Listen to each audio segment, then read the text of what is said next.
Hello hi नमस्कार प्रणाम। मेरा नाम दीपक जोशी है। आज हमारे खास मेहमान रामपाल गंगोला जी हैं। आइए इनसे बात करते हैं। इनका बड़ा राजनीतिक अनुभव रहा है। पहले क्षेत्र पंचायत सदस्य, कनिष्ठ ब्लॉक प्रमुख, पार्षद भी हैं और जिला अध्यक्ष भी रहे और बड़े लंबे समय से क्षेत्र के विकास के लिए प्रयास करते रहे। इन किसी भी दल में शामिल प्रत्यक्ष रूप से न होकर क्षेत्र के विकास पर ज़्यादा ध्यान दिया। आइए इनसे जानते हैं इतने लंबे अनुभव के बाद क्या कुछ राजनीति के बारे में परिवर्तन हुआ है पहले और अब में। बहुत बहुत स्वागत सर पहले आपका। धन्यवाद दीपक जोशी जी। मैं सबसे पहले तो आपके इस समाचार डिजिटल वाणी को धन्यवाद दूंगा। आपके द्वारा क्षेत्रों की समस्याओं को उजागर करके आगे तक ले जाई जाती हैं, क्षेत्रों में जागरूकताएं लाई जाती हैं, तो आपको धन्यवाद देता हूं। और सबसे बड़ी चीज़ ये है कि आज पहाड़ों में जो हमारा अनुभव है कि हर गांव को बिजली, पानी, मार्गों से जोड़ना बहुत ज़रूरी है। कई क्षेत्र ऐसे रह गए हैं जिन क्षेत्रों में भी मोटर मार्ग नहीं बन पाए हैं। जैसे हमारा जो मूल गांव है मलवाताल, अभी वहां पर भी सड़क नहीं पहुंच पाई है। अगर हमें क्षेत्र का विकास करना होगा और लोगों को अगर आगे लाना होगा तो उसके लिए सबसे पहले विकास की मुख्य धाराओं से हमें लोगों को जोड़ना बहुत ज़रूरी है। और साथ में जो वर्तमान राजनीति के संबंध में आपने सवाल पूछा, मैं तो यही कहूँगा कि आदमी को दलगत राजनीति को छोड़ते हुए सब लोगों को क्षेत्र के विकास के लिए एकजुट होना पड़ेगा।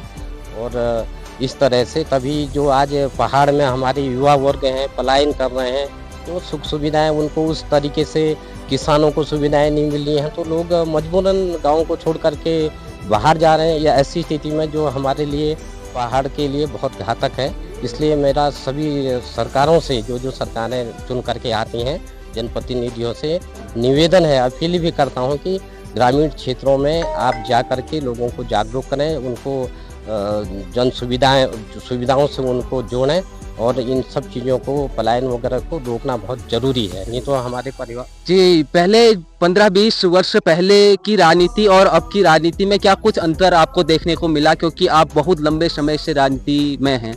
हाँ, पहले की राजनीति सब लोग मिलकर के पक्ष विपक्ष ऐसी भावनाएं लोगों में नहीं होती थी। आजकल कई जगह देखने को मिल रहा है कि राग द्वेष जैसी भावनाएं भी लोगों के अंदर आने लग गई हैं। तो हम ये चाहते हैं कि भाई राजनीति है, ठीक है, पक्ष भी जरूरी है, विपक्ष भी जरूरी है।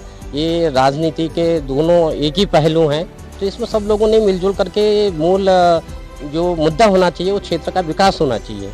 जी बिल्कुल। कई बार हमने देखा है कि पक्ष विपक्ष की लड़ाई में क्षेत्र के विकास नहीं हो पाता है, जो मुद्दे हैं वो पीछे ही छूट जाते हैं।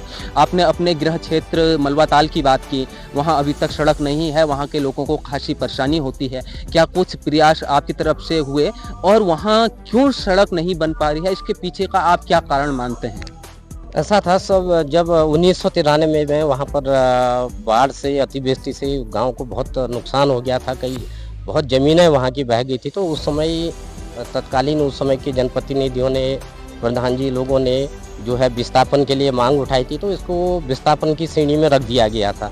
तो उसके बाद जब हम लोग मलवाताल के प्रधान लक्ष्मण सिंह गंगोला जी, जो हमारे छोटे भाई भी हैं, उनके द्वारा, हम लोगों के द्वारा यहाँ से देहरादून सचिवालय तक और सभी जनप्रतिनिधियों को इसके संबंध में मांग उठाई सड़क के लिए, तो बाद में ये निष्कर्ष निकल के आया कि शासन द्वारा बताया गया कि भाई या तो विस्थापनी दिया जाएगा या फिर हम मोटर मार्ग से ही जोड़ेंगे। तो जब विस्थापन की जो है उसमें नियम थे, तो उसके हिसाब से वहाँ पर कोई खास मतलब जो है लोगों को फ़ायदा देखा नहीं गया। तो उसके बाद फिर हम लोगों ने विस्थापन को हटाने के लिए वहाँ पर लड़ाई लड़ी।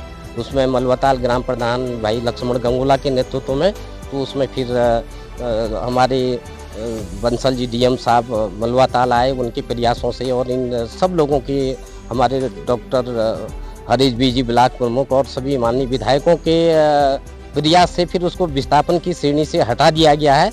अब रोड के लिए जो है वहाँ पर जो है माननीय विधायक जी, ब्लॉक प्रमुख जी और ग्राम प्रधान जी, सभी लोगों के प्रयास से वहाँ पर रोड का निर्माण शुरू होने वाला।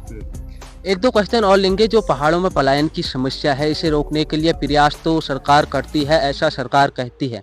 आपको क्या लगता है पलायन को रोकने के लिए सरकार को क्या कदम उठाने चाहिए जिससे कि यहाँ के लोग यहीं रहें और शहरों की तरफ रुख कम करें? जैसा कि मैंने पहले भी बताया जोशी जी कि ठोस कदम उठाने की जरूरत है। जो एक नियम बनाए जाते हैं, सब चीज हैं, एक घोषणाएं की जाती हैं कि ये इस ऐसे से काम नहीं चलेगा। देखना पड़ेगा ग्रामीण क्षेत्रों में जा करके कि वहाँ पर वास्तव में क्यों लोग पलायन कर रहे हैं। वहाँ अगर एक कोई किसान है, काश्तकारी कर रहा है, तो उस काश्तकारी में उसको क्यों उससे दूर भाग रहा है, क्यों उसकी फसल बर्बाद हो रही है, जितने जंगली जानवरों से या पानी की व्यवस्था से, तो कई चीज़ें हैं। उसके बाद फिर उस फसल को मंडी तक पहुंचाने में कितनी बाधाएं आती हैं। तो कहने का अर्थ है कि मूलभूत सुविधाओं से जोड़ना बहुत ज़रूरी है और उसके बाद जा करके थोड़ा सा लोगों को जागरूक करने की भी ज़रूरत है कि भाई हम अपने पहाड़ में भी स्वरोजगार यहाँ पर कर सकते हैं। जी बिल्कुल, ये थे हमारे साथ बहुत लंबे समय से राजनीति कर रहे रामपाल गंगोला जी। इन्होंने भीमताल शहीद नकुचिया ताल अनेक क्षेत्रों में राजनीति की है और गांव की राजनीति में भी सक्रिय रहते हैं। गांव की समस्याओं को भी अपने स्तर से ऊपर ले जाने का प्रयास करते हैं। तो बहुत बहुत धन्यवाद सर आपका। धन्यवाद। मैं पुनः आपको धन्यवाद दूंगा दीपक भाई। आप हमेशा इस क्षेत्र की और पहाड़ के क्षेत्रों की आप समस्याओं को इसी तरह जनसंवाद के जरिए आगे लाते हैं। आपको बहुत बहुत धन्यवाद। धन्यवाद। नमस्कार। जय उत्तराखंड।